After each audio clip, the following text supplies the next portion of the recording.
Law and order were sometimes fluid, sometimes rigid things in the 12th century, and it was up to the nobility and the church to maintain some decency, some standards in society. In the case of the church in particular, it was the ever-present moral authority, keeping people on the straight and narrow, ensuring everyone lived good, healthy Christian lives to get into heaven. Faith was not a matter for debate or question, it was a certainty in the medieval period. And as such, these men, these conduits to God, were vital. Their respect and their authority was the be-all and end-all. Without further ado, could you please ask for court? On this, the 4th Sunday after Holy Easter, in the 19th year of the reign of King Henry, we convene this court beneath the sight of God and under the auspices of the Archbishop of Canterbury, His Grace Philip Fitz-Edward. Providing his knowledge of canon law, the Bishop of Ely, His Grace Thomas de Bernay, shall serve the court as Justicis Officialis. Acolyte Alwyn of Salford shall serve as notary to the court to ensure all bindings and sentences are duly recorded. Furthermore, Ladies Cicely and Lady Isabel, patrons of the Abbey of the Virgin Mary, have also blessed us with their presence this day. May justice be done. In nomine Patri et Filii et Spiritus Sancti. Amen. What is our first case? The first case, Your Grace, is a rather bizarre affair. A free man has accused an abbot of having stolen land. Both men are in court today, Your Grace. Bring in the free man.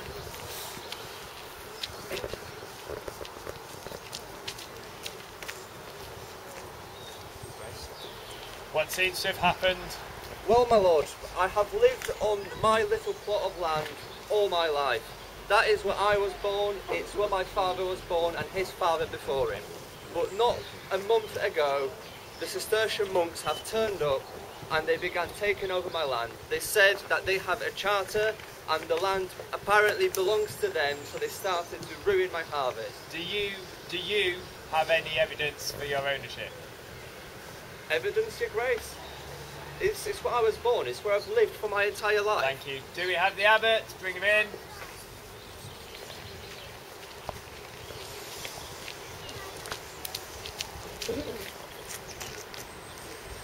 Your Graces, this illiterate man clearly has no idea what land charters are. See here and believe it.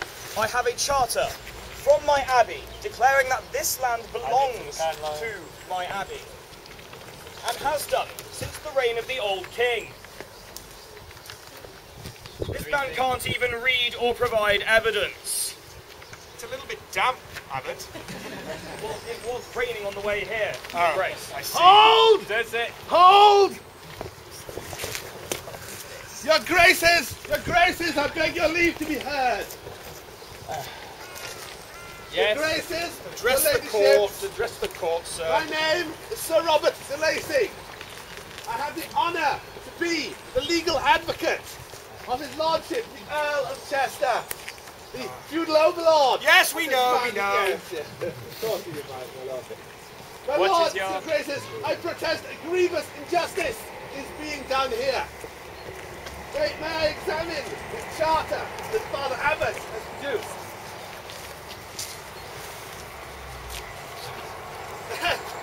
Yes, it is as I thought, Your Graces. This charter! Right, you just remember there's no great jury here. You are just...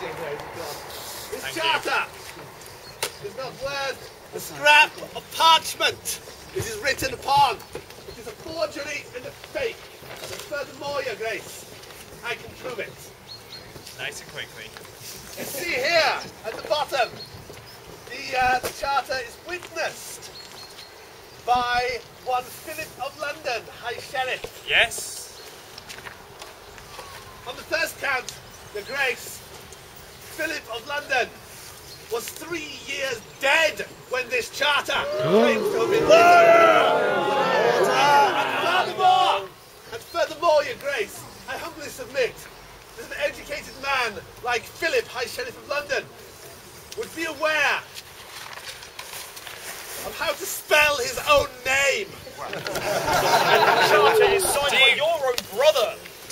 any evidence you can bring I to help certainly your can. claim? And I will thank you for not bringing my idiot brother, William. Right, the evidence, please. Not too much. Boy! Boy! Where is my boy? Boy! Useless boy! Sorry, my lord. Pick those up! No. Don't give them here. Give them here. As you can see, my lords, here we have the county charter. Yes, right, clearly yes, granted yes. and witnessed. Show it to the Right. court. Right, I think I can see what's happened here.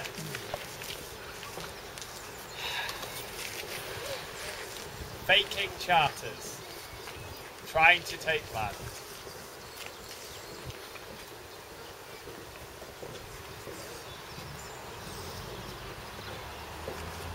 Kind law is clearly on our side that you are in the wrong here. Therefore, for your lies, you shall take a pilgrimage to Canterbury and pray for forgiveness, and then return on foot to your abbey. You'll also be paying 6 months' worth of rent to this man for the damage your monks have done. 6 months. Your Grace, may I submit a claim upon the Earl of Chester? You may Legal a further expenses 6 and months so forth. to the Earl of Chester to pay for the legal expenses for the complex work that just occurred. Very wise. Thank you. Leave this court. The charter. I can see this is disposed of. Thank you. Going, God. Burn this. The possession and transfer of land was a major issue in the 12th century. Land was money, money was land. Obviously, to keep track of who holds what, you need written records. Unfortunately, this is an age when 90% of people could not read, and writing was the almost exclusive purview of church-trained clerks. As such, purely coincidentally, quite a few charters just appeared during disputes that proved that churches happened to own certain sections of land. And if an individual could not read, couldn't argue otherwise. Fortunately, one of the rare and, for the church, quite annoying secular lawyers happened to be present and was, while bowing, grovelling and being really quite slimy, plying his trade with alacrity. The punishment, simple fine to restore the money lost to the man who'd lost his lands, and a small pilgrimage as penance to try and cleanse the soul of the abbot. Hopefully, this is the last of the issue. Hopefully, he'll never appear before court again. Deacon. The next case, Your Grace, is quite a serious matter. A prioress has been accused of the most heinous of crimes, simony. Abbot brought. Quiet! Settle down.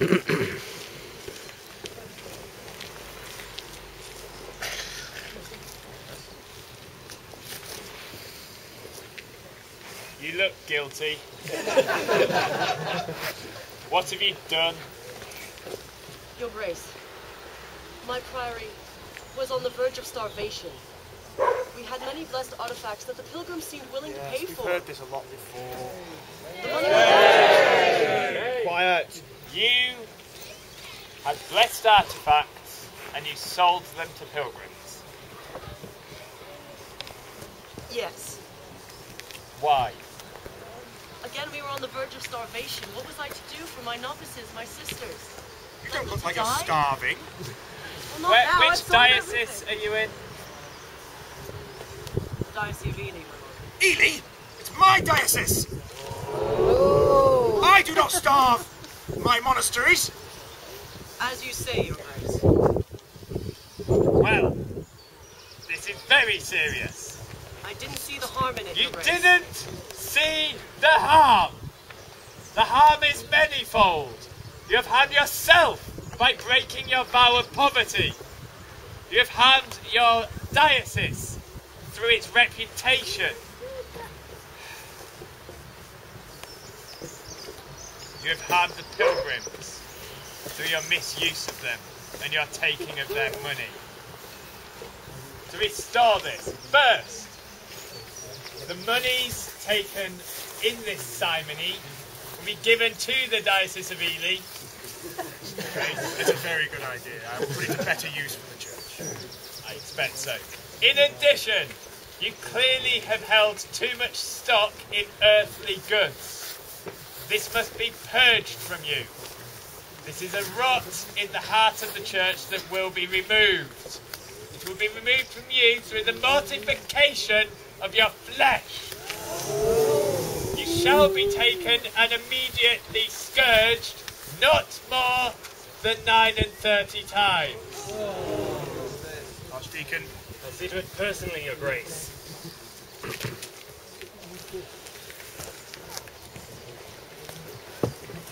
Simony was one of the most severe crimes that could be committed by a member of the church.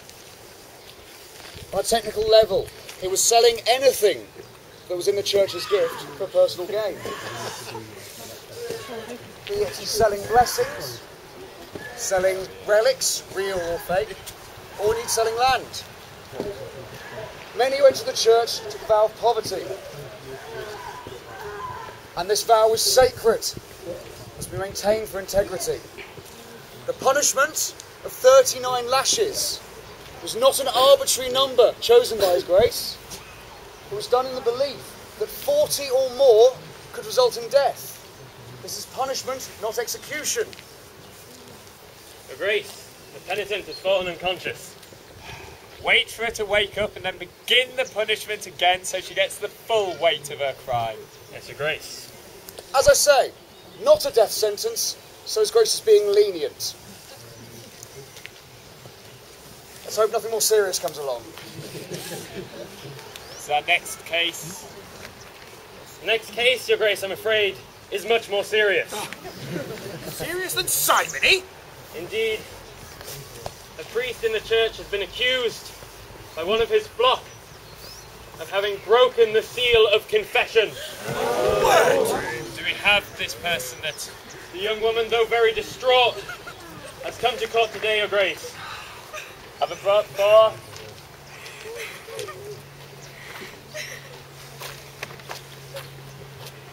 Listen, my child, what has happened? I invented myself. I told everyone. I can't come out. I'm shunned. I can't. Couldn't there be any other way people could have found out? My Lord, Your Grace, this secret was my life. I don't know what. I invented myself to him alone. I will investigate this matter, please.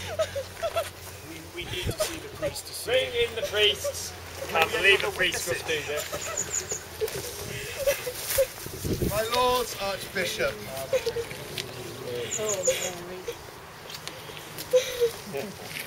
Father, Yes, my Lord.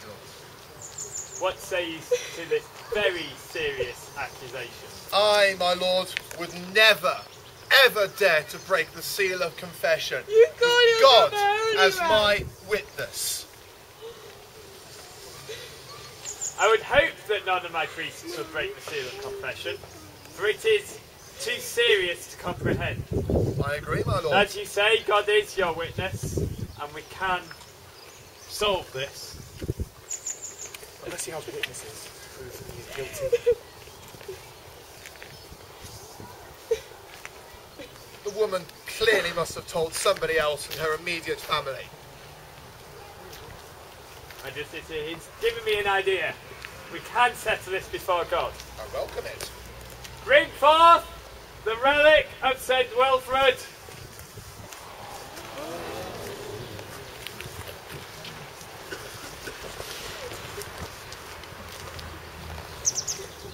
Father, if you can, before God, place your hand upon this relic and swear to your innocence, then of course I will know that you speak true and that you did not do this heinous act. If I must, my Lord.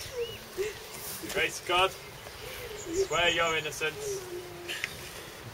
What is the hesitation, Father? Just have to clear my throat. There's something stuck in there. Might that be guilt?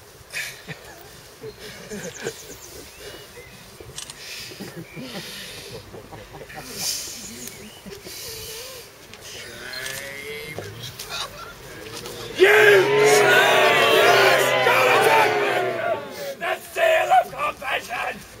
One of the most sacred laws of this church! You are playing with immortal souls! You would consign innocent people to hell out of God's grace! You are no longer in God's grace! There is but one punishment for this! You should be excommunicated from the church! My lord, please! Maybe that's a little rash.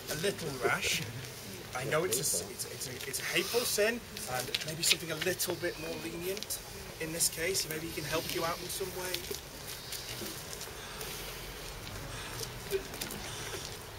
Leniency has been beseeched on your behalf.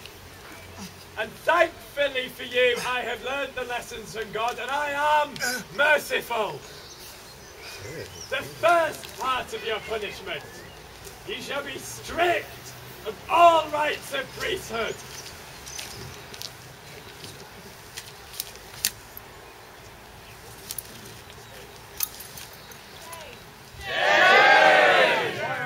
Then, all monies you have earned are given to this woman to repair the crime. And finally, I hold that you are out of the grace of this church and out of its communion until such a time as you complete a barefoot pilgrimage from here to the Holy Sepulchre in Jerusalem. My lord, that is as good as a death sentence. From the church itself and return it to me for my personal absolution. I will hold that you are back into God's eyes. If you or I die first, then may your soul burn in hell. Leave! Remove him from this court. And remove his shoe.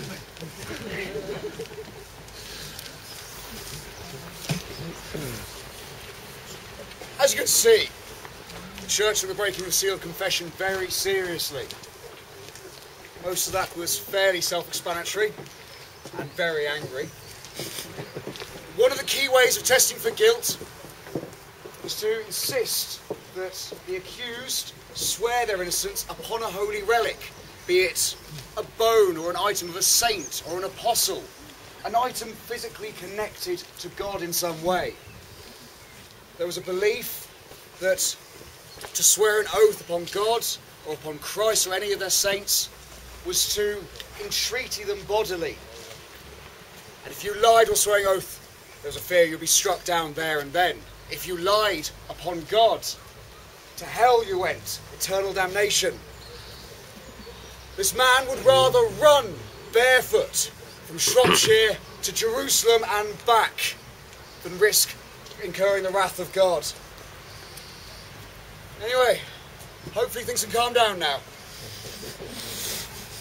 If there's nothing else, I believe that's the end of the case today. I'm afraid there is another case, Your Grace. We can schedule it for a later court. It cannot wait, Your Grace. Why can it not wait? A knight, Your Grace, has been brought to court today. He was riding his horse and struck down a monk in the Cistercian order. The brother has died of his wounds, Your Grace. This day is getting worse and worse. His novice has come to court to testify on his behalf, Your Grace. Do we have the knight here? We do, Your Grace. Have them both brought in. Bring him in. Get off me! Watch your hands, he's still a knight! Murderer!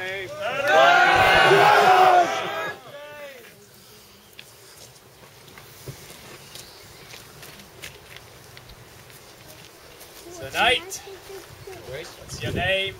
Do you serve?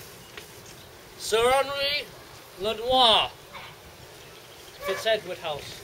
That's your brother's household, Your Grace. Do we have a witness? Where's this novice? Here, Your Grace.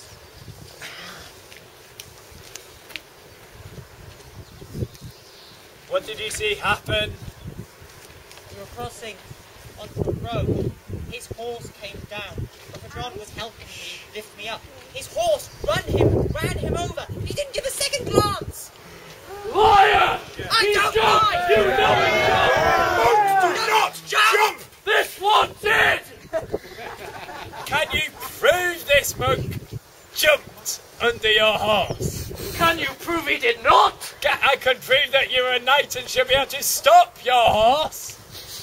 I was in a rush! So you admit it? No! Murderer! He jumped! He jumped! Did you Disgrace. kill a monk? A little bit. So, you are in fact guilty. What is this killing. commotion? Make way! Make way there! The Lacey, what is this? This might Grace. Stop this! Self-explanatory. Halt! I have kept over 200 bodies in my lifetime. An extra one on the pile would not bother me at all. You still want to stop me? Good dog. Brother! Brother, I thought you were in South Wales. Said it in North Welsh. When I was Christian should in Wales, I came, I saw and I burned. And now I'm here. I hear one of my knights has been making a nuisance of himself. You could say a nuisance. He's run down one of my monks and killed him. Well, brother, he is a killer, that's what I pay him for. Not to kill my monks. Not specifically in this case. However, you don't contest that he is my man and part of my household. I do not contest that. And as our father raised us, you do know that this man owes his loyalty to me, and in turn, I see to his welfare. I'm not going to leave him at the mercy of some chanting fools. He'll be well beaten for his crimes, might even have his horse taken from him. But I will deal with it myself. He will be dealt with by the King's justice, having been found guilty in this church court. The king, brother, is beset by many problems at the moment. He has a rebellious son and a habit of killing tiresome archbishops. Something that you're lucky that I don't follow him in. However, the king's justice is enforced by the king's officers. His constables first and foremost. Who is the foremost constable of England? As you well know, brother, you are. Fantastic, so we agree. The matter is mine to deal Let with. us not forget Bad that night, kill no more monks. There we are. this is not punishment for killing a member of the church, striking against God. Brother, I have struck for God on many an occasion. I spent 2 years in some benighted hellhole where it was always sunny and men shot arrows at my legs on the behalf of God. I believe he owes me. We are all aware of what you have done in the name of God, but every man is accountable to God and to justice, under God's grace. Unfortunately, brother, you will find that whilst every man here does serve God, this man also serves me. And God hasn't paid his wages recently. And do you not serve God, brother? I do serve God. I serve him in my own way. As I said, I was burning Welshmen yesterday. Brother, you're going tiresome. You forget that I'm fine with you prattling away at God's ears, but not mine. Give me my knight, and I'll let you leave. However, you're not leaving this castle with him. Then we are at an impasse. For he is guilty. He must face the king's justice, and I will not leave without him.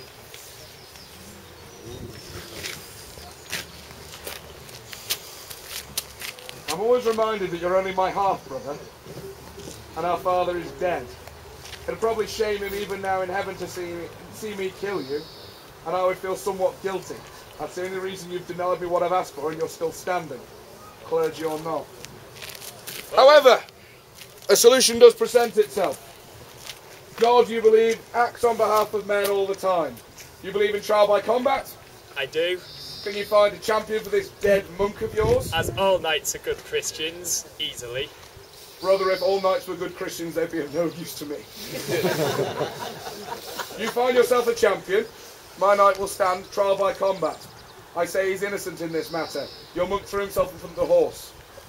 Perhaps he fancied the way it walked. I say he's guilty, and I agree that God can decide this. Find yourself a champion. Meanwhile, brother, unfortunately I had to leave my baggage in Wales. The messenger reached me quite late. Is that tent yours? Yes, brother. It looks comfortable. I'm the older brother. Go and find yourself a bed elsewhere. No doubt someone will want to a bed for a good church.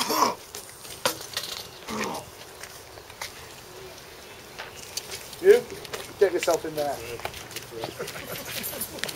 Deal with you later.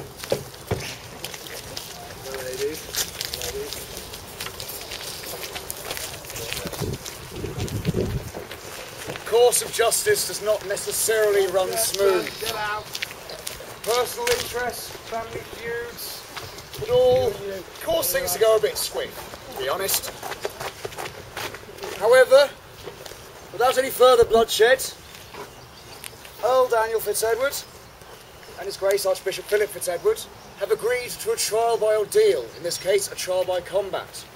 The belief is that God will strengthen the true and innocent party so that he may strike down the guilty. As surefire a test as any, we can hope. This has been the Ecclesiastical Court. Please stay around. Please stay around to see how the rest of this day plays out.